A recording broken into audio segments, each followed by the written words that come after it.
Beehive. Are you on the video mode there? I believe I am. I believe I am.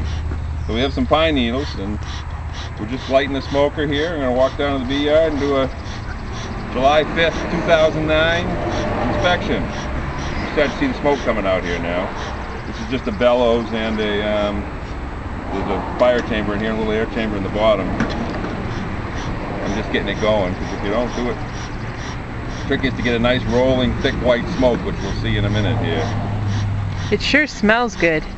Yeah, it's got that pine needle. Well, it's pine needles and pine cones. You don't want to put anything in the hive that's not natural.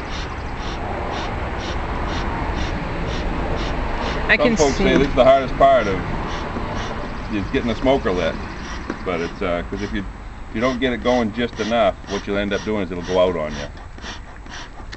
But it does smell. It's a nice wafty. I'm still looking for a thick, cool. See the smoke start? See the thick white stuff now? Yeah. Which is getting. It's definitely getting thicker. So take this. These are just pine needles, and then a pine cone or two for heavy. Newspaper's just a few flicks of it to get it started, and then I'm stuffing it in there pretty good. It's fine fuel. So if you stop and don't push it, what the smoke does in the bee yard, the smoke disorients the bees just a little bit, and it mixes up the pheromone communication between them, and the cover goes on to give you a direction of the smoke, and it calms them down a little bit. They're not as nervous. So all we'll do is put a couple of puffs into the hive. A couple of puffs is all it takes.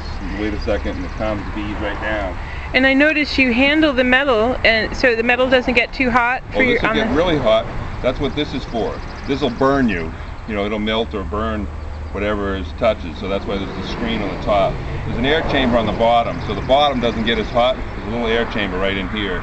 But from here, you can see the coloring where it's really dark. And you can move. You can touch the nozzle without getting burnt. Yeah. Well, now I can.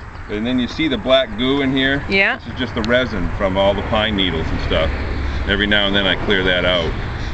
Yeah, that looks sticky. So, wonder if this has any relation to, you know, that wine and grease ouzo with, they say it's got pine resin in it? I don't know. All right.